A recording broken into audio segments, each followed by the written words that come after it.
Welcome to this explainer. Today, we're unpacking a really fascinating, honestly kind of counterintuitive chapter of modern economic history. We are going to demystify how the absolutely catastrophic Iran-Iraq War, which raged from 1980 to 1988, paradoxically served as this immense economic engine for global industrial powers. We'll be looking strictly at the historical data, the underlying financial mechanics, and the big macroeconomic outcomes to understand exactly how this happened. Let's kick things off by challenging something we all kinda just assume. When there's instability or conflict in the Middle East, we automatically think global energy prices are going to skyrocket, right? It seems like common sense. Conflict disrupts supply chains, creates panic, and drives prices through the roof. But as we're going to see, the 1980s proved that under the right geopolitical conditions, the exact opposite can happen. To get to the bottom of this, we're going to hit 5 key areas today. 1. The war economy paradox. 2. The 1979 power shift. 3. Shifting the supply curve. 4. The arms export boom.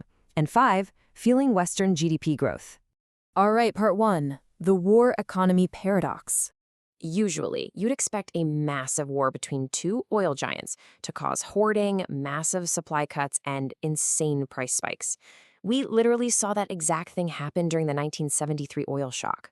But the reality of the 1980s? Completely different. The 8-year war backed both the Iranian and Iraqi regimes into a corner. Instead of hoarding their resources to drive up prices, both warring nations were forced to continuously liquidate their oil reserves just to fund their massive militaries. They had to pump oil nonstop just to survive. Moving right along to part 2, the 1979 power shift. To really grasp how this happened, we have to look at the geopolitical chessboard in early 1979. In January of that year, Western powers met at the Guadeloupe Conference, essentially setting up a strategy of regional destabilization to ensure a steady flow of low-cost energy. Shortly after that agreement, Ayatollah Khomeini was flown into Iran via Air France, riding this huge wave of international media support that helped stabilize his new radical power structure. Fast forward to September 1980, and the devastating 8-year Iran-Iraq War officially kicks off. The big geopolitical actors of the era were effectively tolerating and in some ways indirectly empowering radical forces to maintain this instability. Now, you might be asking yourself, why on earth would they tolerate this? Well, geopolitical actors often tolerate radical shifts when it serves a broader strategic interest.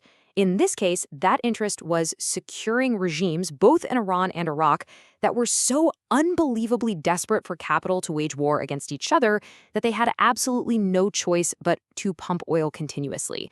They entirely abandoned OPEC quotas or price-fixing strategies. It was a race to the bottom. Okay, let's look at the actual economics in part 3, shifting the supply curve.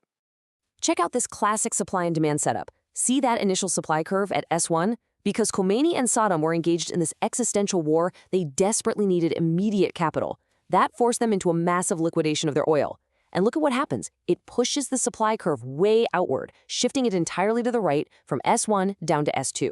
Global demand didn't actually change much, but because the market was suddenly flooded with this desperate oil, the equilibrium price completely crashed from P1 all the way down to P2, while the sheer volume of oil available skyrocketed. Economists actually have a specific term for this: forced liquidation. It's the economic necessity for warring nations to sell off their vital natural resources at absolute maximum capacity just to generate immediate capital for military survival. This forced liquidation basically guaranteed an artificially high global oil supply. For global industrial powers, this was the ultimate buy-side advantage. It created 8 solid years of uninterrupted economic benefits, all fueled by heavily discounted, low-cost energy. That brings us to part 4, the arms export boom. When you objectively look at the arms trade data from this period, a clear pattern emerges. All that cash Iran and Iraq made from selling cheap oil, it was immediately recycled right back to Western industrial nations to buy weapons. The United States, the UK, Italy, Germany, France, and Japan were all heavily involved. The US was actually supplying both sides, which later blew up into the infamous Iran-Contra scandal. The UK was sending radar and machine tools to Iraq. Italy was exporting naval ships and landmines. Germany provided vital chemical precursors and bunker construction, while Japan capitalized on massive petrochemical export opportunities. The sheer scale of these exports is honestly staggering. Just look at the numbers. Iraq actually became the world's absolute largest user of UK submarine radar systems, buying over 1,500 of them. The US sold more than 2,000 Tau missiles and 200 Hawk missiles to Iran. Meanwhile, Germany exported over 1,000 tons of chemical precursors, with German firms providing a mind-blowing 52% of Iraq's chemical weapons equipment. This conflict served as a massive, continuous, 8-year captive market for Western industrial and military manufacturing. If you want to understand just how clinical and insanely profitable this whole thing was, focus on this one number: 9 million. Italy alone sold 9 million Vizela landmines to Iraq during the conflict. And to quietly bypass strict export laws, they strategically routed them right through Singapore. The war was obviously a terrifying reality for the people living in the region, but on paper, for foreign industrial bases, it was an unprecedented commercial opportunity. Finally, let's wrap this up with Part 5, fueling Western GDP growth. Everyone knows the Persian Gulf is, historically, one of the least stable regions on the planet. You would totally expect the real price of crude oil, which is that blue line right there, to spike and stay high during an 8-year total war. But instead, it completely collapsed, tumbling down throughout the entire decade precisely while the fighting was at its most intense.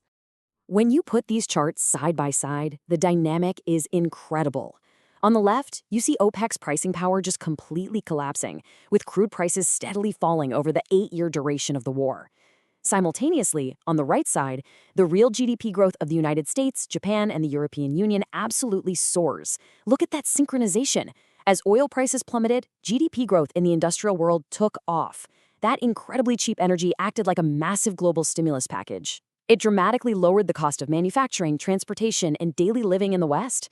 So what does this all mean? We are literally looking at a staggering multi-year transfer of wealth. The economic data proves, without a doubt, that this devastating regional conflict guaranteed an oversupply of low-cost energy. By crashing global energy prices, the war effectively stabilized the rampant Western inflation that had severely plagued the 1970s. It subsidized the economic dominance of global industrial powers, allowing economies in the US, Europe, and Japan to enter this golden era of immense industrial prosperity and growth. Honestly, this sustained era of cheap energy fundamentally built the very modern consumer economies that you and I live in right now. We've covered the strategy, the microeconomics, the arms boom, and the massive macroeconomic wealth transfer. So I want to leave you with this final, slightly uncomfortable question. Based on the undeniable financial mechanics of the 1980s, does catastrophic regional instability sometimes serve as the very engine for global economic stability? It's a complex, heavy question, but the data today really speaks for itself. Thank you so much for joining me for this explainer, and always keep questioning the mechanics behind the history we think we know.